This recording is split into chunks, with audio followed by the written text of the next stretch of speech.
This episode is brought to you by Prime Video. In the small town of Holland, Michigan, nothing is ever what it seems. Behind the tulip festivals and pretty houses lay dark secrets that threaten to tear a marriage apart. Nicole Kidman stars in this darkly twisted thriller about a wife and mother whose quest to uncover her husband's secrets may get her more than she bargained for. Holland, streaming on Prime Video March 27th. I'm Dr. Jen Ashton, your host for Season 2 of The Visibility Gap, a podcast presented by Cigna Healthcare. Throughout this season, we'll be tackling something vital, the women's health gap. We'll hear from real people and experts as we unpack important topics like maternal health, menopause, and heart disease. Listen in and download the new season wherever you get your podcasts.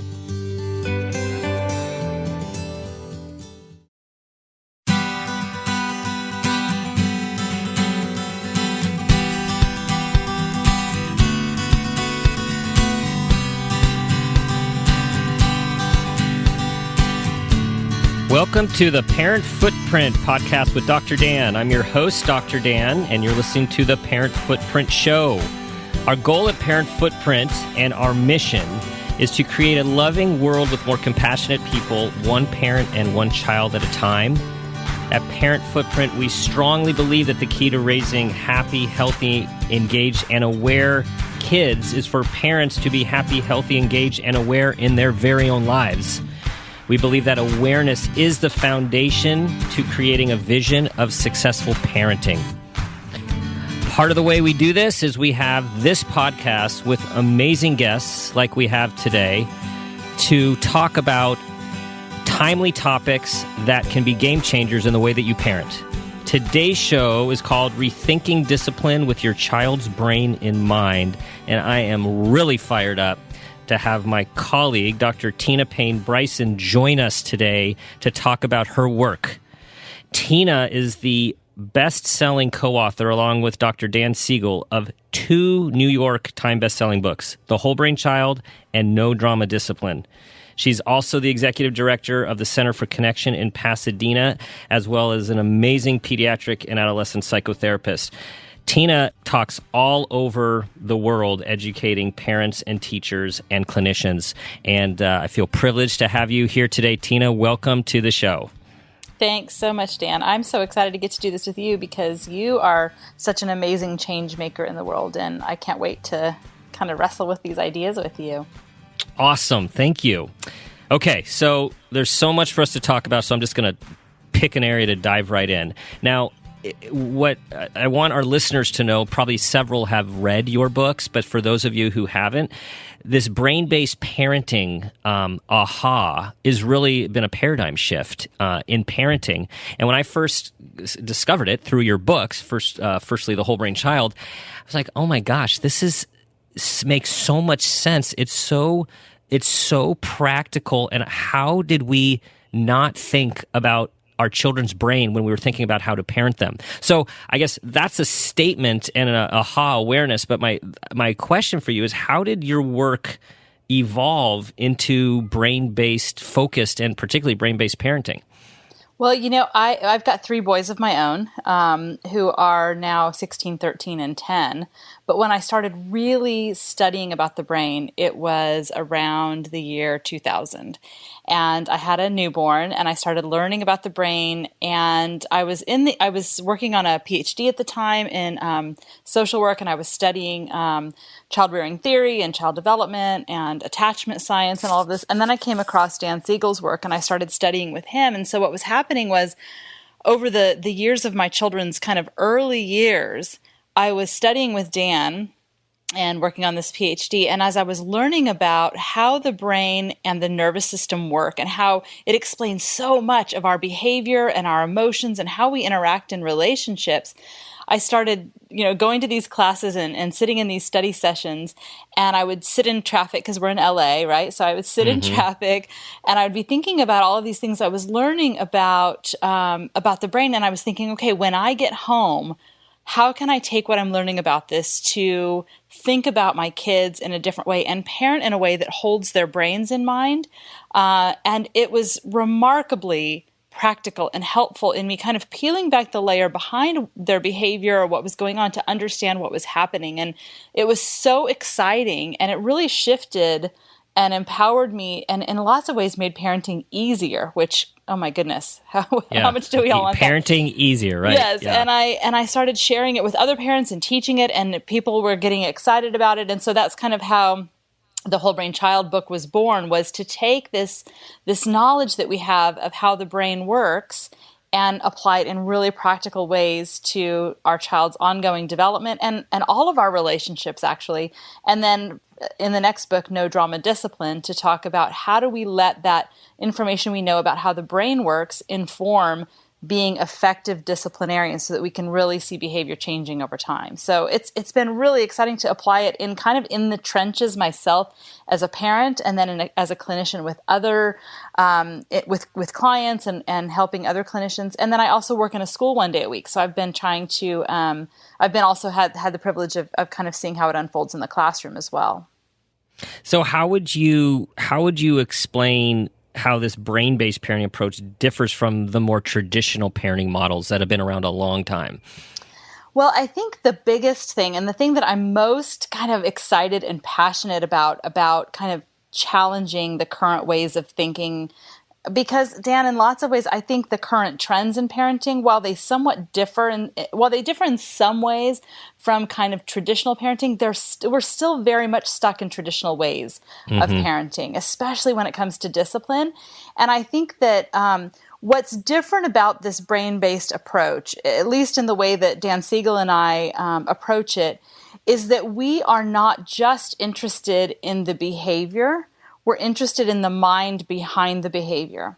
And so when I see my kid acting crazy, insane, reactive, tantrumy, disrespectful, that kind of thing, what I want to know is what is happening in terms of their brain and their whole nervous system. And let me just say really quickly, because this is an important point. When I say brain, I mean that the brain is embodied. So it's part of the whole nervous system and the whole body. So when my heart is beating quickly and I'm feeling, tense muscles, that's all part of what I mean when I say brain. I mean, it's embodied as part of the whole body. And I also mean that it's relational. So that the interactions we have with each other, non-verbally and verbally and all of these things impact the brain as well. So I think the biggest thing is that when we see kids who are having a hard time, traditional ways of parenting would be very much to be like an extinction model, like make that behavior stop or knock it off or don't do that or that kind of thing. Now, that may be our ultimate goal, is that we want a behavior to lessen and go away. But instead of just stopping the behavior using fear-based approach or using like a power kind of approach where we say, I'm going to do something to you that's so unpleasant, you'll never want to do it again.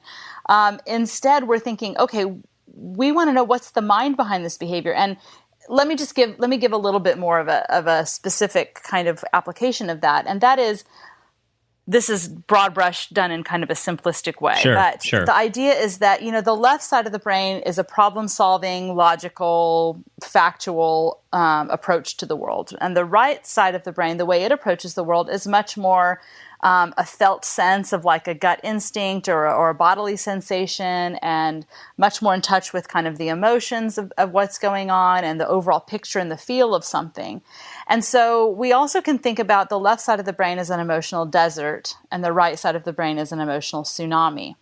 So what happens is, when a person, whether it's a child or an adult, a parent, is in a good state of mind. They're in what we would call in our book, when they're in an integrated state of mind. So their brain is balanced. Even if they're feeling frustrated or angry, they're still able to make good decisions and handle themselves well and be open and receptive to what's happening.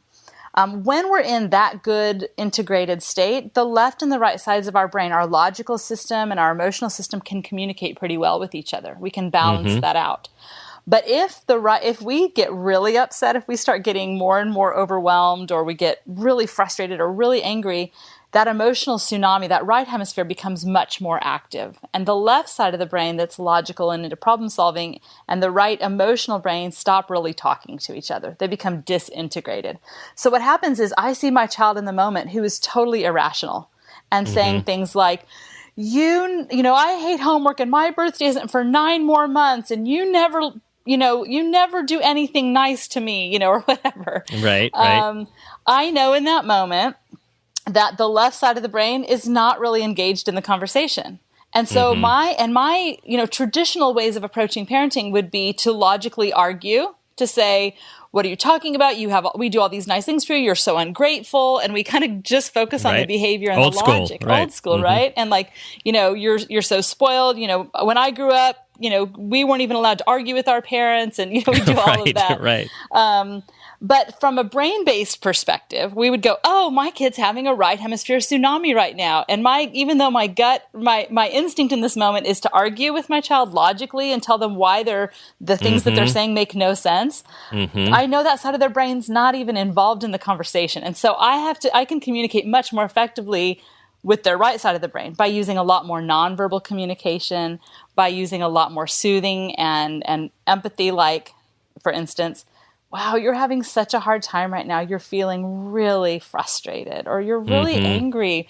What's going on? I will listen. And so approaching with sort of more connection first, allowing that right hemisphere to kind of settle down. And when it does, then the logical stuff will work again. So I think when we understand the mind behind the behavior and actually what parts of our kids' brains are working or not working, it allows us to be more effective. For sure. And, you know, I had you're making me think of two things. So similar to you, I've got 3 teenagers at home. So any conversation that is not necessarily prompted by them, where we need to tell them something or weigh in on something that's less desirable, you know, can easily turn into a not wonderful interaction. So one thing in terms of just awareness, I realize, because you said people of all ages, like if I don't check my emotion and energy in center or integrate myself, the probability of having a positive interaction that actually amounts to anything worthwhile is really slim. So, right. So there's that one. And then what I love about what you said is really taking a sort of a temperature of what part of the brain that they're in. And something else that you guys have written about besides the right and left is the higher and lower brain. Right. Which I'm going to ask you in a second just to say a little bit about that, because I think that that rounds everything out. But before I do, you know, so someone who spends a lot of time working with families with anxiety, the aha to me was, okay, we always talk about a person's amygdala, their fight and flight center is activated in a fear center. And so guess what happens when we big adults come in screaming, pointing, and threatening of how we're going to take away their most favorite thing or put, like, that's the part of the brain that's going to turn on. That's exactly right. And Dan, you know, I think Dan Siegel and I are working on a new book that'll be out September of 2017, where we basically talk about how the brain is either in a receptive state or in a reactive state. And we talk about that in No Drama Discipline as well.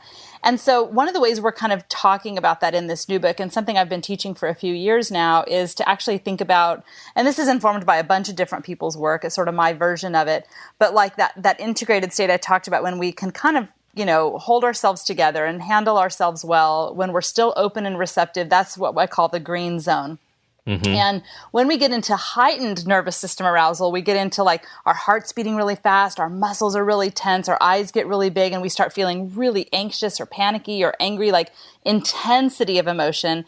That takes us into higher states of reactivity, and that would be what we call the red zone, right? And then the blue zone would be when we're in really turned down, shut down states, right? And that's what kind of basically where we go floppy and we get shut down. And all of that, you know, if you and I geeked out just over, you know, burgers or something, we'd be talking about, you know, nervous system arousal and parasympathetic and all that. But for the purposes of here, the idea is that when our kids are in the green zone, when we are in the green zone, that's when we can have a productive conversation and all of that. And that's when they're open and receptive. But what happens is, and I love that you brought up that anxiety piece, and that's where I wanted to make the connection there, is that, you know, when I was doing a lot of therapy with kids and adolescents, kind of as a brand new clinician, you know, I had all this knowledge about anxiety disorders and all of this stuff. But what would happen was, I was just trying to teach them these tools to manage their anxiety.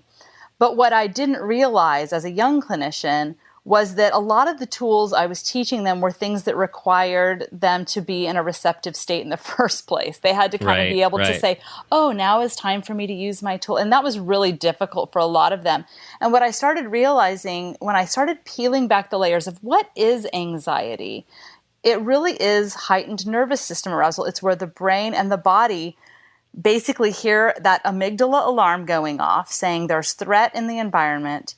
And the brain and the body assumes that the house is on fire instead of saying, I wonder if the house is on fire or if it's just burned toast. Oh, it's just burned toast. Right. So it's like everything is the house is on fire. And so that's a really interesting thing to think about, because then as teachers or parents or grandparents or whoever, as caregivers, if the way we're responding to children when they're in anxious states or angry states is to further intensify the emotion, we do things that actually make them have more nervous system arousal. So we send them away from the green zone. We send them further into the red zone by threatening them, by yelling at them, by giving them, unfair consequences. And that actually is a lose-lose situation every time. For sure. And for all you listeners out there who are starting to feel badly about your parenting, I want you to know that I'll speak for myself. Like, this is what Tina's describing as making it worse. This is the natural parenting paradigm, which is why we're going to be talking about rethinking this. Like, most of us naturally trained with the sort of, you're crying now, I'll give you something to cry about, sort of traditional, or I'll ground you. So we have to really work hard to be, I guess, integrated and mindful and aware, so we can use this knowledge that you're talking about here to get a desired outcome. And in my experience, the desired outcome, it might be to help a child regulate. It might be help them to problem solve, or it might just be help them to get through a panic attack, right? That's right. That's right. And I think, Dan, I love that you said that, because, lots of times I go and give talks or whatever, and I know, I'll often say, if a lot of you might be feeling like, gosh, I wish I had known this earlier, or feeling really bad about yourself. And actually, if you will take that feeling and say, wow, that feeling's really uncomfortable right now, but what this means is that I'm growing and evolving. I know more. And that means that's how we should be feeling. I mean, if you looked back at your diaries in middle school and you still thought they were awesome, that would say a lot about how you really weren't developing much. We should look back at things we've done and go, ooh, I wish I had done that differently, because it means we're evolving and growing.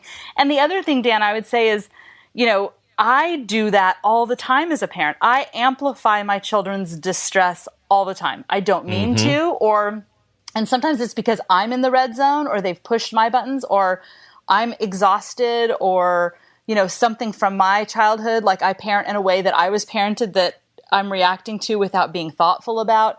And so we do it all the time. I mean, even the experts, that's often how we parent. And that's what's so great about what you're doing here, and why this work is so meaningful, because without awareness and intention, we don't have choice. We just repeat those patterns, which is, I know, the focus of your whole podcast series. And that is that with awareness and with intention, and with our ongoing development, we know we can be improving, and that's impacting the next generation, so that they have less of that kind of reactivity as well. Oh, you just said that beautifully, and just for when we think of awareness doesn't mean we always become instantly aware and then do everything right. So just when we become aware that we just carried out something similar that our parent did with us that we always hated, and it didn't work out well, and we want to do it different next time, that is amazing. That's an amazing awareness right there. Huge. That's huge. Yeah.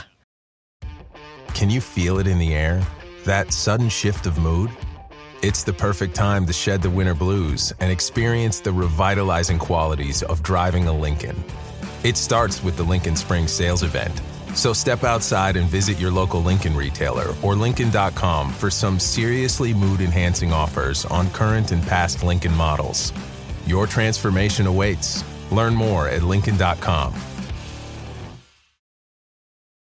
This podcast is supported by Progressive, a leader in RV insurance. RVs are for sharing adventures with family, friends, and even your pets. So if you bring your cats and dogs along for the ride, you'll want Progressive RV Insurance. They protect your cats and dogs like family by offering up to $1,000 in optional coverage for vet bills in case of an RV accident, making it a great companion for the responsible pet owner who loves to travel. See Progressive's other benefits and more when you quote RV insurance at Progressive.com today. Progressive Casualty Insurance Company and Affiliates. Pet injury is an additional coverage and subject to policy terms. Are you a forward thinker? Then you need an HR and finance platform that thinks like you do. Workday is the AI platform that helps propel your organization, your workforce, and your industry into the future. Workday, moving business forever forward. So as we're talking discipline, we're rethinking discipline, but so what would you say? It's fascinating what the word discipline has become to mean in our culture, right? So what would you say most people think of discipline as? Oh, I'm so glad you asked me that. That's what I love to talk about. Okay, so here's what I talk about is that, when Dan and I were writing the book, we actually had some colleagues who really made us wonder if we even wanted to use the word discipline in the title of our book, even though it was a discipline book. Because when I say this to audiences, I've never once had a different answer. I ask my audiences, when I say the word discipline, what is the association that comes to mind? And in unison, they always say punishment. And so when we say discipline, when someone says you need to discipline that kid or that kid needs more discipline, what we typically mean is punishment. And so, this is where the current trends of parenting and the traditional trends of parenting are still the same. It's very much a punishment, consequence-based approach. And it's really about making a behavior stop, or you're not doing what you're supposed to do, you need to do it, or you're doing something you're not supposed to do, stop it. That's kind of the typical thinking when it comes to discipline. And what Dan and I decided we wanted to do was to change the cultural association and make a huge cultural shift in what we mean when we say discipline. And what we decided to do was take us back to the original meaning of the word, which is teaching. Discipline truly means to teach and to build skills. So when I say I want to be a really effective disciplinarian, people typically think I mean I want to be a strict, punitive parent. Right. What I mean is I want to be a really effective teacher and skill builder so that my children become self-disciplined, and that when they face circumstances or they even make poor decisions, that they have the skills to turn it around and to do better the next time. So that's, and that's what I tell parents all the time too, is if you want to be an effective disciplinarian, and by that, of course, I mean teacher and skill builder, then you should be seeing yourself disciplining less over time, because you're building skills in your child and you're teaching them ways to more effectively handle themselves, to be able to self-regulate and make better decisions over time. So that's the huge cultural shift that I'm talking about. And, most of what we do in the name of discipline, Dan, is actually not at all something that leads to a lot of teaching and skill building. It's really focused on just the behavior in that moment. And so this is where, again, if you were to ask me, what is the elevator speech, or what is the main approach for this brain-based no drama discipline? And it's basically this, that the brain is either in a receptive state or a reactive state, as I mentioned. And we can only learn if we're in a receptive state. And so in the name of discipline, teaching and skill building, then my child has to be in a receptive state of mind in order to learn, right? That's that green zone stuff, right? Right. So the problem with most of what we do in the name of discipline is we respond to our children's behavior and emotions in ways that moves them toward more reactivity. So typically the first thing I think of when it comes to a discipline moment is to ask this: is my child ready in this moment to learn? And am I ready to teach, right? We both have to be in the green zone for it to work. Say those two things again. I mean, those are two very key phrases. It's huge. Is my child ready to learn? And am I ready to teach, right? So we both have to be in the green zone. And unfortunately, most of us were raised and most of us have been taught that if you don't respond to the misbehavior right there in the moment, then they won't really learn. And that is not true. That's based on research that was done primarily on animals in the 50s. I was going to say dogs, right? Yeah, even a 2-year-old, a 2-year-old gets dysregulated, she throws her shoe at your face, okay, she is not in a teachable moment right now. She's not ready to learn. If I go and say, when you're mad, use your words, like she can't hear that right now. She is throwing stuff. You'll get another shoe. Exactly. So, I get her a snack, I calm her down, come and sit with mom, let's read a book. We kind of like calm down. Once she's back in this green zone where she is open and receptive and not reactive anymore, then I can say that's the teachable time, right? And I can say, remember what happened earlier when you threw your shoe at mommy's face? Let's tell that story. And we can go back to that. I mean, even a 2-year-old. So for sure, as our kids get older. So we've been taught that we have to respond to it right in that moment. But if your kid's in the reactive red zone, or you are, that's usually the worst time to discipline. So sometimes the very first step in this brain-based discipline approach is to say, okay, my goal is to teach. Right. And in order to do that effectively, I need my child to be in a receptive state. And then I have to ask the question, okay, how do I get my child back into the receptive state? They're still a volcano right now. They're red zone, spewing lava, really, really angry or totally shut down and disengaged. How do I get them back into this receptive, teachable state? And the answer to that is also based on what we know about the brain and the nervous system. And that is that typically understanding and giving validation and empathy is what rounds our curves, our at hard edges. It kind of moves us back into this receptive state. So just a quick example of something every parent deals with. So let's say your kid says something really rude and disrespectful to you. Like, I hate you. You're so stupid. I wish you weren't even my mom. Now, the typical traditional parenting response would be to say, you can't talk to me like that. Now, notice if I use an angry, reactive tone of voice, that's actually like telling my child threat, nonverbal threatening cues, which amplify them into more distress and more reactivity. But it's also a really dumb thing to say because they can, like we say, you can't talk to me that way. They can. Right. They did. They just already did. Yes, I can, and I'm going to do it again. Right. And so instead, I might say to my child, oh, man, you're so mad at me right now. You're so angry. What's going on? Come here. And I would offer empathy and connection, and I would respond to them as if they were physically hurt. And I think that's really helpful to think about it. If your kid came around the corner crying with a scraped up knee, you'd say, oh, what happened? Come here. And we would comfort them. So if they're in emotional distress and emotional reactivity, which often looks like really crappy, bad behavior. Right. So I say, oh, come here. What's going on? You're so angry. And I provide that empathy. And then my child tells me what's going on. I'm really frustrated, whatever. Or they might slam their door and say, I don't want to talk to you. I give it maybe a few minutes. I then go say, I'm just coming to see if you need help calming down or if you want me to listen or something like that. I'm offering comfort. Then once that has happened, they're back in the green zone, they're comforted through connection, then I can say, let's talk about the way you talked to me earlier. And then in that moment, if I help them reflect on what was going on for them, this is a phrase I use all the time, Dan, with my own kids. I'll say, I know it's not really kind or respectful. It's not really the way we like to communicate, to talk like that. So or I know that's not okay to hit your brother. So what was going on for you? And I ask them to have some reflection, some insight. And then I might say, okay, what could you do differently next time? And how can you make things right? So I'm really focused on empathy, some insight, some empathy, and some repair. Those are the three things I'm often most focused on in that reflective dialogue. And then at the end of that, I go, okay, did I teach my child and did I build skills? Yes and yes. I'm done. The discipline moment is over. No need to punish, exactly. Right? Like the teaching has been done. Exactly. So I want to reiterate just a couple things that I'm hearing, which are wonderful. So first is the whole idea that we have to be integrated ourselves with our left and our right brain, that we should be thinking about our kids' left and right brains' emotional/intellectual problem solving. And most of the time that they are upset, whether at themselves or other people or us, they're in their emotional tsunami brain. And if they're in their emotional tsunami brain, they're not in a receptive learning mode. They're more in a reactive one.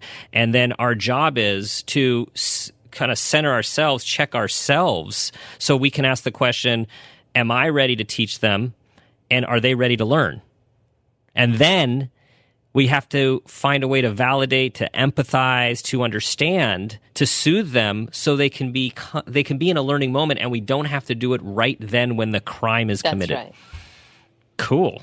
So this is a lot of stuff, and the listeners are like, okay, that sounds really great. So what I want to do is break this down and ask this one thing. So what is one thing that you suggest parents do or think about when they're starting off in this new paradigm? One thing. The one thing I would say is to comfort when your child is in distress. So if that behavior, regardless of what the behavior looks like, that when your child acts in ways they typically don't, they are in a state of distress, and that is when they need us most. So start with comfort and empathy and address the behavior after, when the child is back in a sane state of mind. That's the one thing. But of course, Dan, I have to have a second thing. Okay, you can have a second thing. Which is that we have to be calm ourselves in order to do that, right? I mean, this requires that we self-regulate. And so sometimes— our own awareness of ourselves. And sometimes, if we have a trauma history, if we have parents who are really harsh and critical and we felt afraid a lot, and we have a lot of sort of reactivity in our background, it might be some of the times the most important thing is that we go get our own professional help to sort through that backstory, because if it continues to kind of bleed into our daily interactions with our kids, one of the best things we can do for our kids is for us to go and make sense of our own story. But other times it's something more simple, like making sure we're getting enough sleep, or that we have fun time with friends away from our kids, or that basically we keep our tanks full so that we have the capacity to do this kind of comfort. For sure. And what you said is completely in line with the Parent Footprint values, which is the best way to raise healthy kids is for us to focus on being healthy ourselves. Yeah. And that can take the form of sleep, exercise, but also going back and being aware of some of our past experiences that might be eking out or just viscerally coming out just because of our past experiences. That's right. So this leads us up to the question. The parent footprint moment. So this is the question where you get to tell us, when was a time when you became aware of something about yourself as an individual and or as a parent, and that awareness had a positive impact on your kids? It's all very much tied in with all of this that we've been talking about. I, by nature, tend to be very much a problem solver and very logical. I'm very in my head all the time. And so what I was finding with my kids is that when they were reactive, or they were having meltdowns, I was trying to solve it and fix it. And I realized that what they needed most from me was all this that we've been talking about. And as I was studying and learning about the brain and the impact of how that brain gets built in the most integrated way possible when we provide what's called secure attachment, that is the number one predictor of the best outcomes for kids, is that they've had secure attachment with at least one parent. And what that means is that in the everyday moments, it doesn't matter so much what we do, like in that discipline moment, what I say, what I do. What matters most is that my child has not perfect, but predictable moments and consistent over time of feeling safe, seen, soothed, and secure. Those are the 4 S's of secure attachment: safe, seen, soothed, and secure. And so what I started realizing in the moment about myself and about the way I was raised was that I immediately wanted to solve and fix. And that when I started seeing that what my children needed more from me than to solve or to fix which is very much, I think, current parent trending, is to make sure our children don't feel any negative emotions and to bubble wrap and to fix and solve everything so they never have to face adversity, that is not my job. My job is to walk with them through it. And what my kids needed most from me, and what I think has had the most important influence on who they are becoming and how their brains are getting integrated, is that I let go of my need to fix and solve. I let go of my fear of, if I just comfort them and bring them empathy, won't that just make them spoiled and feel like the whole world, because and that's a whole other podcast talk, but that the research clearly shows that when we show up for kids and we provide them with comfort and empathy, it actually builds their frontal lobe, that upstairs brain that you referenced earlier, in a way that allows them to not be spoiled, to not be indulged, to actually be thoughtful of other people and to make sound decisions and to discipline themselves and all of those things. And so if I can let go of my need to fix, and I also realized my fear in not just addressing the behavior in kind of a punitive way. I was afraid that if I did that, my kids would turn out spoiled. That when I realized that I could let go of both of those things, and that the research supported that if I show up for them by helping them feel safe, seen, soothed, and secure, and I could just be present with them and soothe and comfort them when they were in states of distress, that was going to be what was going to be best for their ongoing brain development and best for our relationship. So I remember a very, very specific moment where my son had marched down the staircase. He was about 8, with his arms folded, with an angry tone of voice, and said what I referenced earlier in the conversation. He said, "You never leave me a note in the middle of the night, and I hate homework, and my birthday isn't for 9 more months." And I started to argue with him and give him the logical explanation for why he shouldn't feel that way. And I went, this is it. This is where I go right brain. This is where I go connection. But it's a discipline, Dan. It's something I have to constantly work on. So, Tina, that is a beautiful parent footprint moment, because you had this awareness that your job as parent is not to solve your kids' problems. It's not to keep them from experiencing pain. You have to walk with them through life, help teach them, back to this discipline, teach them and help them grow. Yeah.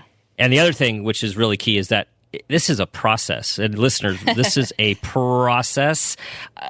Like, even when you do this for a living, you are still always practicing it. You're going to make mistakes. And it's just about having that awareness so you can just keep parenting with intention and purpose, so you can create that footprint that you want to leave for your own kids. That's right. Tina, this was everything and more that I hoped it would be, and thank you for spending this time. I know you're traveling all over the place. You're working on your books, you're consulting, and so this time is invaluable to me and to us at Parent Footprint. So thank you so much. Thank you for asking me. I'm honored. So tell everyone where they can learn more about your talks, your books, your center, where they can find you. Easy. It's tinabryson.com, and that's Bryson. And they can find links to my Center for Connection, which is an interdisciplinary team that uses this approach in helping families and kids. And I've also got links on that page to my Facebook and Twitter, where I'm always posting all kinds of fun articles and things, not even stuff necessarily that I write, but cool stuff like that you write, Dan. Well, and you blog too. And you blog too about all this stuff. Awesome. Okay, everyone, thank you for attending, listening to our show today. If you want to contact us about the podcast, please email podcast@parentfootprint.com. Of course, visit us at our website, www.parentfootprint.com. And I ask you the question I always ask: what footprint do you want to leave?